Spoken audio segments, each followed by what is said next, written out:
Fala galera! Sejam muito bem-vindos ao podcast O Mania de Cirurgia, o podcast do cirurgiano geral. Senhores, esse aqui é o seu congresso semanal de cirurgia e hoje estou aqui mais uma vez com o Dr. Adriano Flug para a gente fazer mais um episódio com vocês. E, é claro, felicidade absoluta porque o Dr. Diego Adão não está conosco hoje. E isso é uma felicidade para mim, com certeza, para o Dr. Adriano Flugs também, e muito mais para quem está ouvindo esse podcast. Fala aí, Flugão. Tudo bem, mais um episódio. Prometo que vai ser bem legal esse aqui. Esse aqui é massa. Você que já viu aí na descrição aí embaixo, já sabe que esse episódio é muito legal e deu o que falar nas semanas anteriores quando a gente comentou sobre isso, né? Mas antes de a gente mergulhar de cabeça aqui no nosso tema, né? Vamos falar um pouquinho da nossa semana. A gente vai ler alguns comentários aqui dos maníacos. E não podemos esquecer, né? Tem bastante coisa para falar aqui das novidades que a gente está oferecendo para o pessoal. Mas, Flugão, conta aí primeiro se teve alguma novidade aí na semana, tem alguma coisa legal para contar? Teve um episódio que agora eu já posso contar, antes eu não podia. Recentemente a gente inaugurou um serviço de bariátrica aqui no Hospital de São Paulo, aqui na SUS, e a expectativa é muito grande, né? Era a primeira cirurgia, havia uma pressão da diretoria para fazer acontecer, tá?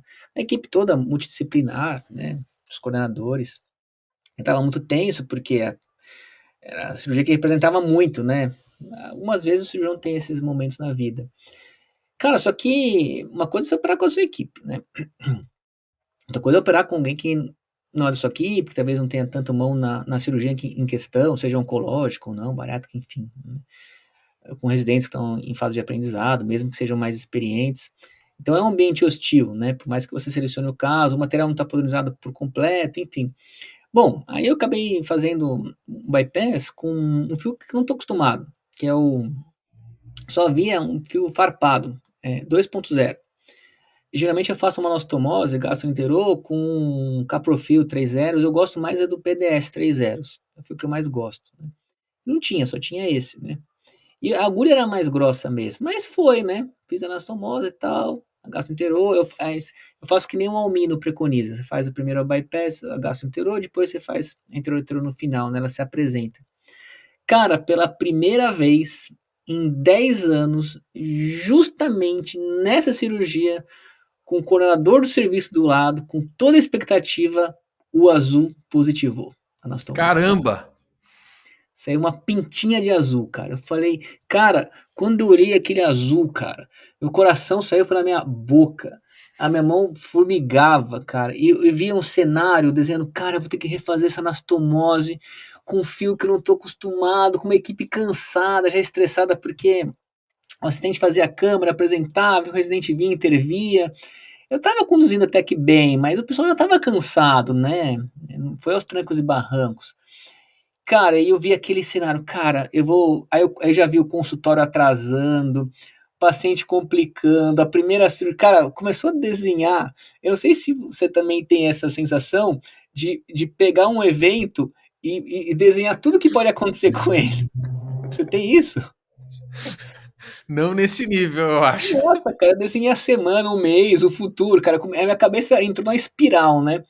Falei, caralho, que merda. Aí eu fui lá, vi um ponto. Aí não consegui ver muito bem um azul na anastomose, foi só um pouquinho na gase, é tênue mesmo, né? Aí eu talvez vi 2 pontos, reforcei, aí fiz mais uns 3 ou 4 azuis na sequência. Cara, eu fiz tanto azul que a menina ficou fazendo xixi verde por acho que uns 4 dias. Aí reforcei a linha de grampo, cara, dei alta com dreno. Aí eu quero ver os malandrão aí, galerinha aéreas que não vai pôr dreno num teste azul positivo, né? Os machões aí. Cara, pus dreno, aí foi muito bem, o paciente se recuperou bem. Depois de uma semana já retirei o dreno, foi ótimo. Mas, cara, eu demorei pra dormir uns 3 dias, cara. Uns 3 dias assim. Eu ligando pra ela, mandando mensagem. E aí, já comeu? Não, doutor, já comi. O que você tá fazendo? Ficava mandando mensagem. Eu tava mais ansioso que ela, né? Meu É Deus muito do gente céu. boa, paciente excelente. E aí deu tudo certo, cara. Mas eu fico pensando, cara, a vida de cirurgião, com anastomose não dá, né, cara? Você não tem vida, né? Você não tem vida. Acho que cada anastomose que o cirurgião faz, ele perde 1 minuto de vida, sei lá, alguma coisa, alguma coisa nesse É, perfil, né? É. E aí foi duro, cara. Depois de 10 anos, meu primeiro azul positivo. Aquelas Caramba, que coisa, hein? Isso deu tudo certo. Muito bom, isso aí. Cara, E, Flugão, que história, hein? e só para terminar, rapidinho, né? Eu entrei em contato com outra realidade que não era bem a minha. Eu sempre trabalhei no SUS, mas no setor de urgência. É muito diferente, né? Meu ambulatório do SUS também é de pós-op de urgência. Eu não estava trabalhando com eletiva de urgência. Nesse serviço eu trabalho com eletiva bariátrica, né? Cara, foi a primeira vez que eu chorei em consulta depois de uns 10 anos, foi nessa semana, cara. Cara, é muita tristeza, porque no consultório particular, eu tô acostumado a pegar pacientes que têm uma vida muito puxada, área de TI, sobrecarregado com muitas tarefas, e ele acaba ganhando peso por grande parte pela ansiedade disso. Esse é o paradigma básico. Mas o cenário do SUS é outra realidade, é um cenário de derrota, cara. Essa é a palavra que eu defino. Por exemplo, o primeiro paciente, ele trabalhava com venda de ração no bairro dele, lá em, acho que em Osasco, uma cidade ali perto. Cara, do lado do bairro dele abriu não sei quantas lojas grandes, tipo Pets, essas grandes corporações. Cara, quebrou. Cara, bem na hora que ele tava quebrando, o filho dele nasceu, cara. Aí veio o cenário do filho com a baixa ingestão financeira, ele vendeu o carro, cara, fazer dívida, pagar a loja. Cara, ele começou a comer os problemas, literalmente. E você via como ele estava com a mãe do lado, né? Mostrando a fragilidade dele. O acompanhante mostra muito a condição psicológica do paciente. Eu leio muito isso, né? Ele estava precisando de um apoio, precisava de alguém, né? E a mãe dele estava segurando ele. Já é um cara de 30 anos, né? E você vê que a cirurgia, pro caso dele, funciona como uma nova chance, né, cara? A outra paciente, coitada, é uma paciente muito gente fina, ela tem uma condição financeira apertada, ela é uma caixa de mercado, e ela é super sistemática, que nem eu, então eu me identifiquei. Ela gostava de horário, tudo regrada. Cara, ela planejou a vinda do hospital dela por 3 semanas com com uma carona. Ela ficou ligando, ela me mostrou assim no celular, sabe? No dia da consulta, a carona dá pra trás pra ela. Ela se desespera, começa a tentar procurar Uber, não vinha, atrasava, era quase 10, 15 quilômetros de distância. Cara, ela chegou 1 minuto pra consulta, chorando, assim, achando que ia perder a consulta. Cara, ela chorava, assim, de ter conseguido. Cara, eu chorei junto, né? Puta, o sonho da pessoa ali, né? Aí, cara, você começa a ter uma responsa muito pesada, né? Eu senti pra valer, cara. O Isso, peso na mão, assim, do sonho da pessoa, já me emocionei. Aí eu sinto, né, que esse tipo de história é comum, né, quando você pega nossa, ambulatório de... E a realidade é tão diferente que é difícil você não consegue comparar uma coisa com a outra, né? É muito diferente, né? é muito emotivo, cara. Eu não tô mais de idade pra isso. Vou te falar então uma coisa legal, Flugão. Fim de semana foi bacana. Eu fiz a minha primeira festa de despedida. Eu tenho, Fantástico. eu tenho Coisa mais linda. duas, mais uma para fazer, né? E foi legal, cara. Veio bastante gente, foi divertido. E tô na fase final aí do preparativo para o Fellow, né? Então tem um ano, eu consegui encontrar o apartamento para alugar, etc. Fiz o aluguel de um ano lá. Agora as coisas estão encaminhando um pouquinho mais, né? Modifiquei a data da viagem, que tinha que fazer isso por causa do visto. Então agora já tá tudo meio certo. Aproveita o dólar baixo. É, um pouco mais baixo, né? Porque baixo ainda não tá, mas Não, acho que nunca mais vai ficar, viu? não vai mais, tá louco.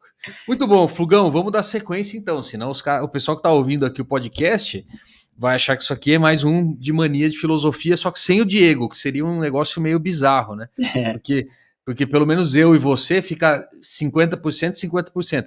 Quando eu tô sozinho e tá vocês dois, eu tô sempre perdendo na parte da filosofia. Olha só, tem dois comentários que o pessoal, os maníacos deixaram pra gente no último episódio que você gravou com o Diegão, de marketing para cirurgiões, do lead ao bloco cirúrgico. O primeiro deles é o Manuel Vitor Almendra. Ele escreve o seguinte: ó, foi enorme satisfação tê-los conosco no congresso. Ele está falando do Concide, que você e o Diegão foram e ficaram fazendo propaganda no último podcast. Então ele está fazendo o retorno disso aí. Enriqueceram muito o nosso evento. E parabéns por mais um podcast sensacional, aqui de plantão na cirurgia, mas sem deixar de acompanhar vocês. Isso aí, Manuel, um grande abraço aí para você. E também tem uma mensagem do Pércio Malaquias. O Pércio fala o seguinte: aula incrível, pessoal. Ficamos felizes com a participação no Concide. Esperamos vocês no próximo ano. Queremos ver o Flug comendo caranguejo. Aí Flugão, sim, patinha de conta isso caranguejo, aí. cara. É um A- clássico. Conta isso aí que a gente quer saber. O que foi essa história aí? Não, eu acabei não comendo, cara, dei pra trás porque minha família ficou em Jeri e não aproveitei. Mas olha, eu tenho grandes planos de fazer umas férias em janeiro aí na Parnaíba, se não me engano, eu confundo um pouco, eu acho que é Muro Alto, uma coisa assim, que é tipo o Jericoacoara do Parnaíba, é lindo. O Sérgio Couto, os colegas lá do HC, ficou e falou que mostrou umas imagens, cara, fantásticas. Assim. Brasil é barra pesada, Brasil é muito lindo, né, cara? Muito, Muito muito, cara. grande, Tem muita demais. coisa legal, né? Eu adoro patinho de caranguejo. Ah, você gosta? Por... Cara, muito bom. É isso aí. E tem mais uma última mensagem. Só que essa mensagem, Flugão, não é de maníaco. Essa última mensagem veio direto da nossa CDB. Lá na CDB, a Tabata mandou uma mensagem pra gente sobre o podcast que você gravou com o Diegão. E ela escreveu o seguinte: a Tabata Contarim. Acabei de ouvir o último episódio do podcast, ele está sensacional. Talvez não vá viralizar tanto entre alunos e residentes, mas eu duvido que tenha um cirurgião formado que não se beneficiou de alguma forma desse episódio. Só não fui aplaudindo enquanto ouvia porque estava com as mãos no volante dirigindo. É isso aí, ó. Segurança na direção, Tabata, muito bom. Né, Mas sério, vocês enriquecem muito a nossa formação acadêmica, econômica, social, cultural, filosófica principalmente, etc. Arrasaram mais uma vez. Então tá aí pro Flugão e pro Diegão um salve da Tabata sobre esse último episódio, hein, Flugão? Então parece que rendeu bem aí, pô. Não, esse episódio veio de um integrante do CDB e voltou pro CDB. Fantástico, né, cara? Por quê? Começou lá? A ideia foi toda lá, porque a ideia desse episódio veio após a entrevista com o Bruno Gilberstein, da dificuldade de se faturar a cirurgia, né, Ah, cobrar. sim. E aí eu não me lembro quem da CDB, uma cirurgiã, falou: Ah, não, putz, meu marido faz isso, me ajudou muito. Falei: Ah, então vamos chamar ele aí. Aí chamamos e foi fantástico mesmo, cara, foi muito legal.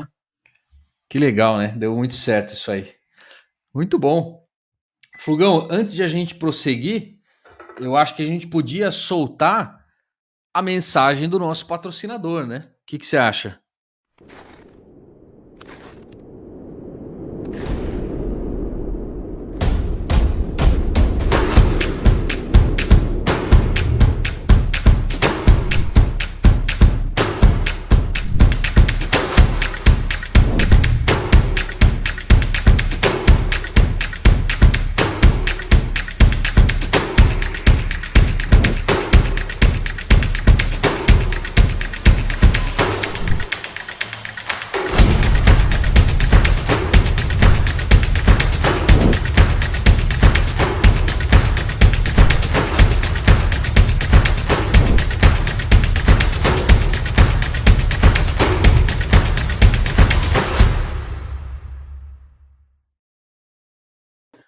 Muito bom, Flugão, é isso aí. Então agora já nosso patrocinador já apresentado, a gente inclusive agradece muito a colaboração do nosso patrocinador e vamos mergulhar de cabeça então na nossa discussão. Para quem viu a descrição cirúrgica aí embaixo, já sabe que a gente vai falar sobre coisas que podem causar transtorno na sua cirurgia, no sentido de bolar a sua cirurgia. Então, a gente acabou selecionando aqui tópicos para falar. Esse assunto aqui é muito extenso, então a gente escolheu duas coisas para falar. Vai ser adornos, que já foi uma coisa bacana que a gente discutiu bastante, e a gente vai falar também algumas medicações que você precisa ficar atento, que o seu paciente pode tomar e que podem resultar em suspensão do seu procedimento cirúrgico. Flugão, você quer começar por adornos ou por medicação? Adornos, é mais divertido. Então, bora. O que você quer falar? O que a gente pode falar para o pessoal sobre os adornos? Nossa, tem vários, mas tem uns que geram muita emoção no centro cirúrgico, né? O pessoal da enfermagem cai matando nisso. Vamos começar pelo mais simples, que são os cílios postiços, né? Aqueles cílios lá que a mulherada geralmente usa, né? Cílios, tem dois tipos. Tem uns que têm fragmentos de metais e outros não, né? Primeiro você tem que saber que cirurgia está lidando. Cirurgia ocular, aí é um problemão, né? Porque ela pode entrar em combustão, principalmente se tiver parte de metal. Agora, se não for uma cirurgia ocular, sei lá, se é cirurgia geral, né? Um apêndice, uma coisa assim, aí não tem muito problema, não. Até em tese, essa parte metálica poderia esquentar, mas pela concepção de fio terra, isso é quase impossível, diga-se de passagem, fisicamente falando, desde que a placa esteja próxima do seu sítio cirúrgico, né? Que aí a condução vai ser pelo caminho mais curto. Uhum. A não ser que você fizesse um pertuito de líquido até o olho do paciente, que é impossível que tenha um queixo no meio, né? Mas seria a questão de não fechar a pálpebra direito, né? Aqueles cílios impedem, aí daria essa úlcera da vista aberta, da córnea ceratite, né? Uhum. Bom, num cenário de urgência, você não vai ter como tirar esses cílios, não. Dá um trabalhão fazer isso. Aí você tem alguns modos que você pode trabalhar. Usar lubrificantes, monitorizar de tempo em tempo, meia hora, uma hora, por exemplo, ou usar algumas almofadinhas para fechar a vista, né? São mecanismos que vão deixar isso bem tranquilo, você não vai ter muito problema, não. Uhum. E o que que o pessoal recomenda para você usar de energia? Será que tem alguma coisa que você pode fazer? A placa tem que ser diferente? Será que você pode usar aquela placa que é tipo uma manta que você estende sobre o paciente? Ou então, eu já ouvi dizer também que o pessoal, às vezes, em vez de usar um bisturi monopolar, por exemplo, eles começam a usar ou um bipolar, dependendo da cirurgia, ou então um harmônico, só para evitar esse tipo de problema. O que que você acha disso aí? Pois é. Eu acho uma merda, porque bipolar é horrível usar. Alguém já usou bipolar em cirurgia aberta? Cara, aquilo não queima nada. E a equipe da enfermagem fica infernizando você. Não, tem que usar bipolar, senão eu não vou deixar entrar. Cara, outro dia eu briguei por causa disso lá numa hérnia. Até que uma hérnia umbilical não reclamei tanto. Mas não tem jeito, cara. No caso, era aplique de cabelo, que não tem nada a ver com nada. A gente vai explicar sobre aplique. Mas não tem como. Aí fica com essa papo de bipolar. Bipolar seria a recomendação oficial, né? Mas ele não funciona. Só pra cabeça e pescoço que é bom, mas pra gente é uma porcaria. Harmônico não vai autorizar nunca, ainda mais no cenário de urgência. Aí a opção fica essa manta que você põe debaixo do paciente, que seria tipo um fio terra gigante, aumentaria muito o espaço de contato, então não teria como conduzir, né? Só que são poucos serviços que tem, né? E isso fica meio muqueado no centro cirúrgico nos que tem, né?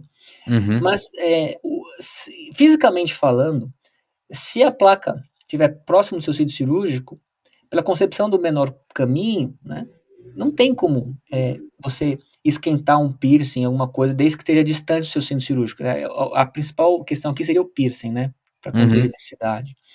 Desde que distante, não teria problema. Só que nem sempre está bem aterrado isso. E se houver qualquer erro de aterro da placa do fio terra, aí queima para valer, cara. Não só queima o piercing, mas como pode queimar a própria placa do fio terra, entendeu? Já vi um paciente queimar toda a panturrilha com a própria placa do elétrico, entendeu? Nossa, Então, mas isso aí é uma concepção já de engenharia do aterro, que nem tá. sempre é monitorizado isso, né? Uhum. Aí seria o lance de você usar o bipolar, por exemplo. Mas seria para objetos metálicos, né? Que basicamente piercing.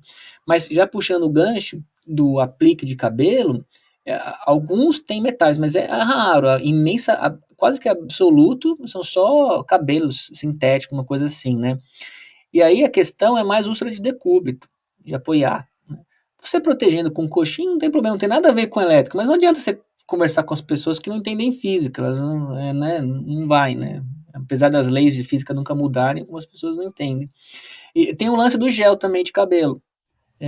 Porque pode queimar. Não, não pode queimar nada, né? Não tem nada, a não ser que ah, houvesse a contaminação do sítio cirúrgico com o cabelo. Então, se a cirurgia fosse facial, aí não dá para deixar o cabelo molhado. Mas cirurgia abdominal com cabelo molhado, não tem como queimar o cabelo, desde que você proteja o cabelo. Não tem, mesmo porque, senão, conforme o sangue escorre assim nos flancos, ia queimar as costas do paciente, entendeu? Mas, Uhum. pelo amor de Deus, aplique cabelo não tem nada a ver com elétrico. Pode usar, é só você proteger de úlcera de pressão. Uhum. Outro lance da unha gel também, né? Que é difícil tirar, né? Demora um tempão. Ou seja, o único Sim. problema é o oxímetro. Se ela tiver pelo menos uma unha, seja do dedo do pé ou não, sem a unha gel, é tranquilo. Você põe outro Resolveu. silicone lá, né? Não tem galho, né? Não precisa suspender a cirurgia por causa disso, né? Uhum. Mas não adianta, né? Eles vão suspender do mesmo jeito. E o que que você faz se você. Porque assim, eu entendo que se você tem uma cirurgia eletiva, você consegue falar para o seu paciente que não tem como ele usar o aplique. Mas se você tem uma cirurgia de urgência, você não vai conseguir programar isso, né? Então, não tem como você evitar que a paciente chegue com um piercing, por exemplo, com aplique ou com essa questão dos cílios, por exemplo. Então, eu fico pensando assim: se você tem um piercing, você consegue ir lá e tirar, na maioria das vezes, né? Um piercing no umbigo, por exemplo, você vai lá e tira. Se você tem o aplique e os cílios postiços, que é difícil de tirar, você vai ter que tomar uma medida como essa que você comentou, né? Para tentar, por exemplo, isolar um pouquinho mais, mesmo considerando que o risco de acontecer qualquer coisa, considerando que está tudo posicionado de forma adequada, seja muito baixo, né? Pelo que eu entendi, é isso. É isso aí, cara. É uma briga que a gente sempre vai perder com o anestesista e com a enfermagem. Não adianta discutir. O único e engraçado que essas recomendações que há pouco falei são da própria Sociedade Brasileira de Anestesiologia, né? Mas na prática isso não funciona, é que nem o jejum, né? Hoje a própria recomendação são 6 horas de jejum, ainda a maior parte dos serviços exigem 8. Não adianta você discutir, né? Acho que para você mudar isso, no melhor ambiente não é discutir lá no paciente e na pré-sala. Isso aí tem que ser diretoria para cima, né? Tem que ter uma diretriz do serviço. Estabelecer, pelo amor de Deus, essas coisas que fisicamente são impossíveis, como um aplique de cabelo queimar, entendeu? Ou um cabelo molhado queimar se o sítio cirúrgico não é envolvido. Não dá para você explicar física nesse ambiente, cara. Não tem como. Você tem que ter um ambiente fora do seu contexto, a cirurgia, num ambiente controlado, tal, todo mundo falar a mesma língua. É melhor uma cirurgia eletiva você marcar para o outro, você vai se desgastar muito, você vai acabar perdendo isso aí. Não, até porque não é realmente não é o ambiente para você fazer isso, né? Qualquer uma dessas discussões e coisa que você tem que ficar é, vai e volta o argumento, etc. Não é o momento de você fazer isso, nunca é junto com o paciente, né? Quando você está operando, fazendo nada disso. É sempre melhor deixar isso para depois, para ter certeza que vai dar tudo certo. É o mesmo conceito, mais ou menos. É, é mais ou menos o mesmo conceito de que imagina que você está atendendo um trauma grave. E aí, em vez de você tomar as atitudes ali, você simplesmente fica discutindo que atitude tomar, enquanto o paciente precisa ser operado, ou você precisa parar sangramento, repor volume, e aí fica discutindo, não, vamos fazer assim, não, porque saiu um trabalho falando isso, aquilo. Meu, não é essa hora que você vai fazer isso, né? O ideal é que você já tenha isso pré-estabelecido para que não tenha nenhum problema junto com o paciente. Ah, sabe o que eu lembrei? Que você estava Hum, falando, né? Lembrei de marca-passo. Depende muito do modelo do marca-passo para reprogramar essa cirurgia, mas a grande maioria deles, isso por experiência no INCOR, você não precisa reprogramar nada não, nem tão pouco por aquele imã que eles preconizam. A maior parte dos marca-passo começam a disparar quando você usa o elétrico de maneira contínua por mais de 14 segundos. É um tempão mesmo. Tem que ficar até conseguir pegar, entrar no circuito do marca-passo, né? Mas quando a gente usa por poucos segundos, assim, na maior parte das cirurgias, né? Pelo amor de Deus, né? Dentro de um certo limite, não tem que fazer nada, nada, nem por imã. interessante, né? Claro que Muito. precisa ver o modelo, mas a imensa maioria é tranquilo. Tá. Muito Acho bom, que Fogão. acho que a mensagem é que no cenário de urgência, que você precisa operar e tem o lance do marca-passo, né? E você não tem assistência, a maior parte das vezes você vai conseguir correr sem ter muito estresse. A mesma coisa pros adornos, então. Exatamente. Tem maneiras de você conseguir suplementar e minimizar ao extremo o risco. Praticamente zerá-lo, dica de passagem. Muito bom. Beleza, Flugão, é isso aí. Medicamentos? Medicamentos. O que que você Cara, separou pra gente aí? por que que eu ia falar disso? Porque tem uns colegas plásticos que estão reclamando que o pessoal tá enchendo a lata lá com os Ribels, os Victoza e as cirurgias estão sendo suspensas, porque eles não lembram de suspender com muito tempo. De Hum, fato, até então, parece que isso vai mudar, né? Tem alguns medicamentos dessa classe, basicamente a semaglutida, que envolve aí o Ozempic e o Ribelsus, né? Que tem que ser suspensos com 21 dias antes, são 3 semanas. caramba. É muito tempo. E o pessoal de plástica está muito envolvido com estética, acaba pegando esses pacientes de estética. Tem outros que são menos, né? O Mounjaro, o Trulicity são 15 dias. Né? Tem outros menorzinhos, se não me engane, o... Qual que era o mesmo? Que era menos tempo. Tinha uns que não são tão eficientes, né? Mas como o Jardiance, que é mais para diabetes, Forxiga, você suspende só com 3 dias. Mas o semaglutida, que é o mais famosão, são 21 dias.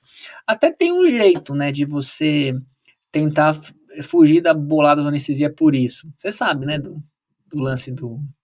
Do ultrassom? Você já fez isso daí?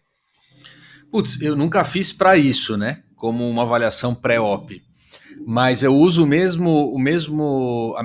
mesma técnica, né? Então, por exemplo, eu uso às vezes essa mesma técnica que eles usam para o pré-op para fazer, para simplesmente identificar se o paciente está de estômago cheio, às vezes num pós-op. Então, o paciente saiu da cirurgia, você vai iniciar a dieta, passa o ultrassom às vezes para ver se o estômago está cheio, né? Inclusive tem trabalho publicado na literatura sobre isso. Liberação precoce de dieta com base no seu ultrassom pós-operatório. Então, no primeiro PO, eles passam o ultrassom, vê se o antro gástrico está distendido ou não, né? Está dilatado ali com conteúdo. Se não tiver, libera a dieta mais precocemente.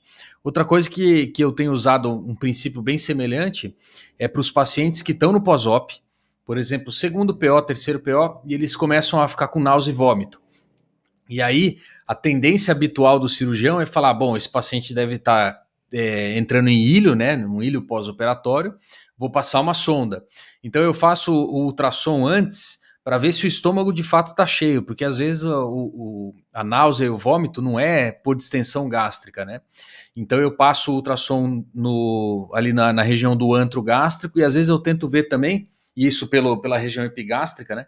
E às vezes eu tento ver também o estômago como se fosse por uma janela transesplênica, vamos dizer assim, né? Como se fosse aquela imagem do espleno renal que a gente faz no FAST. Você angula um pouco o transdutor um pouquinho para a superfície, né? Para superior, e às vezes você pega um estômago cheio, você consegue ver ele cheio de líquido, com resíduo. Então é uma maneira de você começar a usar o ultrassom para te ajudar a definir essas coisas, porque nem sempre é fácil. Claro que num caso típico, paciente bem distendido, né, vomitando muito e o vômito é estase, fica mais fácil de você fazer isso, mas nem sempre é tão fácil. Então eu acabo usando para isso, mas não para pré-op, sabe? É muito mais no pós-op que eu acabo fazendo. Boa, é um recurso válido, né? É bem lembrado falar do pós-op. Nessas medicações, né, por exemplo, o Saxenda, que também é usado por isso, precisa só de 2 dias. Então é uma droga mais tranquila. Confunde muito, né? Você pode confundir o Victoza com Saxenda. Então cada droga tem um tempo. Uma droga importante que muitos cirurgiões suspendem, mas não precisa, é o famoso Metformin, né? O Glifage. Você não precisa suspender, não. Tranquilo. Suspende com um tempo antes, não precisa. A carbose, esses também, todos esses medicamentos não precisam. Você glibenclamida, que é outra droga bem comum para diabetes, suspende com um dia antes. Além desses remédios hipoglicemiantes que a gente já falou, tem o lance dos anticoagulantes, né? Tem vários. Tem antiplaquetário, tem o clopidogrel, tem os marevans, os cumarínicos, e tem as drogas de anticoagulantes orais, né? Nova geração da Rivaroxabana, Librator, né? Ivaroxabana e tudo mais. Bom, o que eu acho que vale a pena dizer aqui é o Marevan, acho que é o mais comum, o mais, pelo menos, prevalente, né? Por aí. A maior parte deles é no contexto de fibrilação atrial. Historicamente, classicamente, melhor dizendo, a ideia é você suspender o Marevan uns 4, 5 dias antes, fazer uma ponte de heparina, monitorizar o NR, a partir que ele saia do ambiente de faixa de anticoagulação, você vai lá, faz a cirurgia, depois volta com heparina, por alguns dias em conjunto, até você entrar na faixa terapêutica novamente do Marevan. Só Uhum. que, né, em pacientes com baixo risco tromboembólico, você pode calcular isso através de algumas escalas, o Shads-Bleed é uma delas. Se for baixo risco, você não precisa fazer a ponte. Você suspende o Marevan e toca o barco, né? Não precisa deixar essa heparina do lado. Só suspende o Marevan, faz a cirurgia e depois você volta. Nem sempre você precisa da ponte de heparina. ok? Isso é um ponto importante. E o clopidogrel, há pouquíssimos estudos, né? De uma maneira geral, a gente suspende uns 5 a 7 dias antes, né? O AS, a recomendação maior aí é para cirurgias que o risco de sangramento não é alto, por exemplo, a colestectomia interdisciplinar, você não suspende. Você suspende o seu AS? Em nenhum caso. Liechtenstein, por exemplo. Nada, zero. Nenhum caso, nem que seja um negócio maior, uma cirurgia maior, por exemplo, Uma neo de GDP. cólon, coisa assim, GDP. É mesmo. Você já operou com AS, sim? Uhum. Nunca vi diferença, para ser bem sincero. É mesmo. Eu acho O que lance. o que me preocupa no negócio do AS, na história do AS, é que eu acho que eu tenho mais receio de ter um evento cardiovascular do que ter um evento de sangramento, sabe? Eu fico pensando que, claro que os pacientes têm riscos diferentes, mas eu sempre penso num cenário pior, assim, no sentido de que, vamos supor que ao suspender o AS, você vai gerar o evento final, que seria, por exemplo, um infarto agudo do miocárdio. E se você não suspender o AS, você vai para o evento final, que é o sangramento. O sangramento de um antiplaquetário, ele não é um negócio volumoso que não para de jeito nenhum, né? Não é um negócio que é incontrolável, sabe? E ao passo que se você tem um infarto, eu acho que é uma coisa mais difícil, mais chata de você resolver. Então, puxa, depois, assim, olhando as últimas recomendações, eu fico bem tranquilo de não fazer AS. E digo mais, uma coisa que eu tenho feito um pouco mais de frequência é num paciente que é alto risco de TVP, por exemplo, fazer o Clexane mais precoce. Tradicionalmente, eu aprendi isso também, que você esperava 6 a 12 horas para fazer o Clexane, né, ou a heparina, o que for usar. E hoje em dia eu faço isso com muito antes. E quando eu opero o paciente, por exemplo, muito obeso, muito idoso, cirurgia longa, eu faço praticamente no intra-op. Depois que fecha a pele, eu faço a heparina para tentar reduzir esse tempo, sabe? Ao máximo possível. Com o mesmo racional. É mais fácil você lidar com um sangramento eventual de uma heparina profilática, que normalmente não acontece, a gente acaba fazendo associação, mas não é um negócio relevante, do que você lidar com uma trombose venosa profunda ou um TEP, porque daí sim você precisa anticoagular pleno, aí sim vai ser difícil. E a anticoagulação plena que está de fato associada com um sangramento maior, não essa anticoagulação profilática. Até porque isso pode ser um choque para muita gente, né? Mas muitas vezes a sua dose de anticoagulação profilática, se a gente for pelo menos se basear com algum método de monitorização, você vai notar que a sua anticoagulação não está na faixa adequada, né? Então a gente fica com medo de fazer um anticoagulante profilático precocemente, que não vai dar sangramento e muitas vezes não vai chegar na faixa necessária, né? Então é um negócio interessante, esse tema é bem interessante. Vamos dar um spoiler aqui, né, Guto? Em breve a gente vai lançar um curso, acho que talvez ainda esse ano, sobre o Fast Hug, né, daquela regra mnemônica da prescrição. E um dos temas é a anticoagulação, a gente seca bem esse assunto. A bariátrica tem muita experiência nessa profilaxia de TVP, obviamente pelos fatores de risco intrínsecos. Alguns cirurgiões chegam ao ponto de fazer logo na indução anestésica. Mas confesso que você fazer isso sem saber para onde a cirurgia vai andar não é muito inteligente. Às vezes a cirurgia pode andar para um lado sombrio, com sangramento, e isso aqui nem fazer diferença no pós-op. Acho que após a cirurgia acabar, ainda na recuperação anestésica, por exemplo, você já poderia conseguir introduzir o Clexane. É isso que eu tenho feito de prática. Incrivelmente, não há estudos que mostram que há um grande benefício assim você corrigir o Clexane pelo peso. Sendo que a maior parte dos bariátricos, pelo menos aqui no Brasil, deixam com 40 miligramas, mesmo pacientes com 120, 130 quilos, né? Por incrível que pareça. Não precisa tanto corrigir essa dose, né? Mas precisa introduzi-la, né? Essa é a grande mensagem. Sim. Ahn, E tem uma outra grande mensagem, né, Flugão? Já que você está fazendo merchan do curso de prescrição, a outra grande mensagem é que Tem muito estudo sobre isso na literatura, não só sobre anticoagulantes, mas sobre essas coisas que a gente está falando, os antiplaquetários também, etc. Tem muito estudo muito bom e tem muito estudo muito ruim. Tem que saber diferenciar o que é o estudo decente que você vai aplicar na sua rotina e o que você vai separar como um estudo que não pode ser aplicado na sua rotina. E isso depende de vários fatores. Não só que muita gente pensa, né?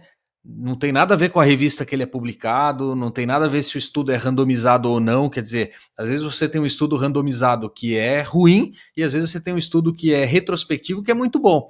Depende do que você está querendo analisar, como você está querendo ver o seu resultado. Por isso que a gente fez o nosso curso de cirurgia baseada em evidências, que ajuda você, né, a identificar esse tipo de coisa, olhar bem os estudos, saber quando você aplica na sua rotina ou não. Por isso que isso casa muito bem, né? Para fazer como o Flugão faz, por isso que casa muito bem, né? Uma coisa com a outra aqui que a gente está falando, que é prescrição cirúrgica e cirurgia baseada em evidências. A gente sempre está tentando se atualizar para manter a nossa prescrição cirúrgica a mais perfeita possível, né? Pronto. Para falar em cirurgia baseada em evidências, por exemplo, o nível de recomendação de profilaxia de TVP é baixa. É uma porcaria. Hoje quase não consegue se provar que fazer uma profilaxia mecânica seja superior à quimioprofilaxia. Por incrível que pareça, em cirurgia de grande porte, né, o nível de certeza de evidência é muito baixo, mas é o que nós temos, né? Só para você entender, Sim. às vezes, como a ciência ainda funciona aos trancos e barrancos. Eu acho que indo já para o final, a gente pode falar das medicações anticoagulantes diretos orais, né? E aí vai envolver o rivaroxabana, edoxabana, o apixabana e o dabigatrana. Bom, Uhum. para entender isso, tem que dividir em 3 níveis de risco de sangramento, né? Tem as cirurgias de baixo risco de sangramento, que seriam aquelas cirurgias pequenininhas, né? Cirurgias ambulatoriais, procedimentos dermatológicos, dentários, né? Talvez alguma coisa de cateterismo, enfim, né? Essas são as cirurgias de baixo risco. Em tese, essas aí você nem precisa suspender. Fica que nem um AS. O risco de sangramento é muito pequeno. Aí vai ter o médio risco, baixo ou médio risco de sangramento. Aí vai ser o nosso filão, Guto. A colecisté, a hérnia, a biópsia de linfonodo, até a cirurgia de hemorroida está incluída nesse baixo a moderado risco de sangramento. Aí você suspende. Como é que funciona? De modo geral, quase todos esses medicamentos você suspende um dia antes. Por exemplo, se a sua cirurgia vai ser na segunda-feira, cirurgia é na segunda-feira. Então, no domingo ele não toma. Domingo ele não toma, nem obviamente na segunda. Aí na terça ele retoma, ok? Cirurgia na segunda, domingo não toma e volta depois na terça. A não ser o da bigatrana, que suspende se tiver uma disfunção renal 2 dias antes. Se não, vai para o outro também, é um dia antes. Então é todo mundo igual, a não ser da bigatrana com disfunção renal, que você vai para 2 dias antes, ok? Agora, vamos piorar o cenário. Agora, alto risco de sangramento. Aí são as encrencas, basicamente as encrencas oncológicas, né? Aí você vai ter grandes cirurgias ortopédicas, GDP, colectomias, nefrectomias, cirurgias de peito aberto, torácica, ou uma cirurgia tipo neurocirurgia, né? Cirurgia espinhal, ortopédica. Aí o risco de sangramento é muito alto, porque tem um risco nervoso e por aí vai. Ou até mesmo cirurgias transuretrais de próstata, né? Que tem alto risco de sangramento. Aí você pede 2 dias antes. Por exemplo, se a cirurgia é na segunda, como eu mencionei, aí você não vai tomar nem no domingo, nem no sábado. Ok? Cirurgia na segunda, nem no domingo, nem no sábado vai tomar. E aí você vai, a cirurgia na segunda, você pula a terça e vai recomeçar na quarta. Pegou? Uhum. Então, cirurgia na segunda para grande porte, não toma domingo, nem toma no sábado. E vai retomar só na quarta-feira. Para todos, rivaroxabana, edoxabana, apixabana, dabigatana também. A não ser o dabigatana, se tiver disfunção renal, que aí você vai mais tempo ainda, né? Vai para 4 dias antes. Então, se a cirurgia é na segunda, não vai tomar nem domingo, nem sábado, nem sexta, nem quinta. Ficar 4 dias antes. E aí vai recomeçar só depois de 2 dias lá na quarta-feira.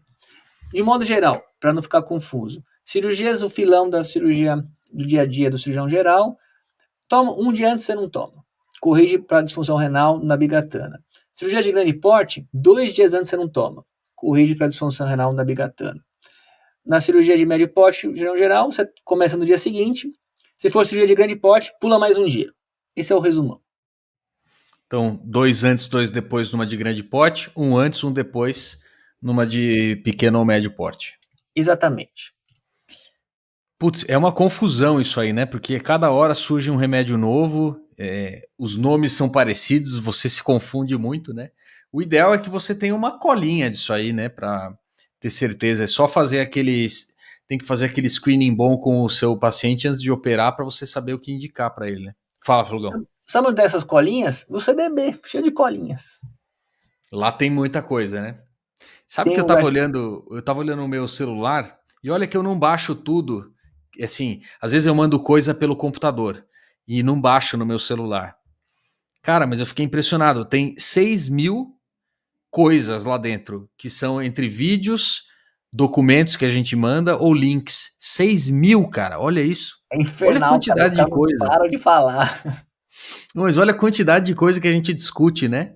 Porque lá no meio tem vídeo que a gente discute, por exemplo, vídeo de tomografia, vídeo de cirurgia que alguém quer colocar para discutir alguma coisa, foto, artigos, links que a gente manda. Cara, é muita coisa, nossa. Esse lance dos adornos aí veio também da comunidade. Pô, toda hora passa o artigo do SMA, que é o Serviço Sociedade Brasileira de Sociedade. Anestesia, SBA, né? Uhum. Aí passa, toda hora ficava trucando. Aí teve, acho que o Marcelo, um cirurgião, que reclamou que teve uma cirurgia bolada para uma coisa dele, ficou puto, né? Me dá esse artigo, eu quero discutir com o anestesista. Acho que era alguma coisa assim. Não adianta, não tem Não jeito. tem. Né, isso aí é assim mesmo. Sabe uma coisa que a gente esqueceu de falar, Flugão, que é muito importante? Uma das novidades que a gente está trazendo aí para os nossos seguidores do Instagram, que estão com a gente está aí com 18.000 seguidores, é justamente que a gente agora está oferecendo conteúdo gratuito dentro da nossa plataforma para os seguidores. A gente não fazia isso, né? E a gente percebeu a necessidade, porque, putz, tem muita gente que quer participar da CDB e que não consegue porque não deu tempo de pegar a vaga ou acabou a vaga quando foi adquirir. E a pessoa quer saber como é que funciona, né? Quer ver alguma coisa. Então agora a gente tem dentro da nossa plataforma uma área de membros que é só com conteúdo gratuito para quem tiver interesse em conhecer as coisas que a gente tem lá. Então lá vai ter conteúdo gratuito da CDB, do curso de cirurgia baseada em evidências, da drenagem de tórax, do curso de drenagem de tórax. Então, quem tiver interesse, se cadastra gratuitamente na nossa plataforma. Você pode fazer isso através do nosso link da bio. E aí você, após o cadastro, você tem acesso a esse conteúdo gratuito para conferir o que a gente está fazendo. É bem bacana. Eu sugiro fortemente aí, se você está seguindo a gente e ainda não teve a chance de ver nenhum conteúdo, acessa lá a nossa plataforma e confere lá que você vai gostar bastante. Aliás, vai ter vaga em agosto. Muito bem lembrado. Novas vagas da CDB em agosto, pessoal. Fiquem atentos que a gente vai avisar aí em breve para vocês se prepararem para entrar na CDB. A gente está louco para receber mais gente lá. Inclusive o pessoal da CDB está querendo também receber mais gente. Sempre que entra turma nova é uma festa. Então se preparem aqui, em breve vai ter. Já vai o Tussi fazer, como é que chama, o bullying. É. Falou. Muito Muito bom. bom. Flugão, é isso aí, né? Isso aí, vamos encerrar. Vamos se despedir do pessoal. Maníacos, muito obrigado por mais um episódio aí com a gente. E Flugão, adiós, Flugão. Um adiós sem piercing.